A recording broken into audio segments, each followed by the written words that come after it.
Presidente lang ang gagawa nun, hindi kailangan na approval nun, yung bibigyan mo ng memo. Alam mo ba yung sa English literature, sa high school at saka sa college, yung tinatawag na Damocles sword? Hindi mo alam yun? Pagtado ka, absent ka. Yung Damocles sword, ganito. Sa college yan. Ano yun? Gusto mo, sino ang gusto maging hari? Anong subject yun?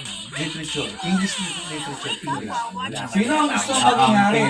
Terminology Siyempre, ako. maraming gusto maging hari. di Mga ba? ballistic ang mga Maraming gusto pinag-aralan maging natin. hari. Pero, isang kondisyon.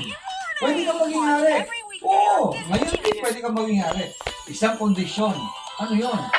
Uupo ka dito sa trono. Meron dyan sa taas mo, meron dyan sword na nakabitin, na ang mamahawak ng leteng, na manipis.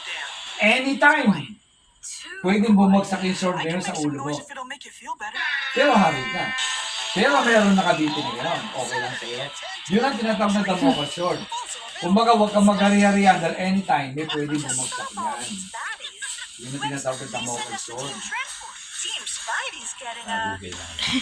mo, gusto mo ngayon. Hindi, pero yung pagpapadala ng pwede na yun. Sobra na yan. Pwede na yun. Yung iaano mo siya, ipapatawag, pwede na yun.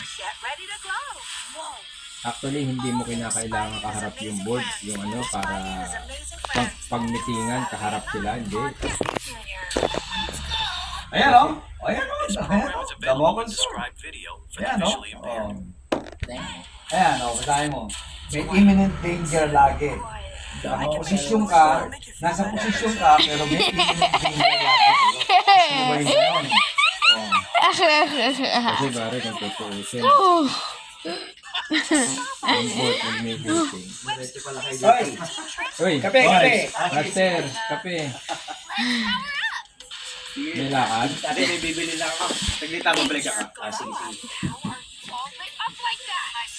Kasi kung tutuusin guys, hindi naman kailangan Impending disaster or danger that could occur at any moment. Any moment. See? Yun yun. Sa kanila, yun yung nakahanin. Anytime, tanginan nyo, anytime pwede yung matanggal. Pag hindi yung ginawa yung tama. Yun ang ibig sabihin nun. Walang ano dito. O kaya sa'yo naman, kailangan tanggalin mo yun.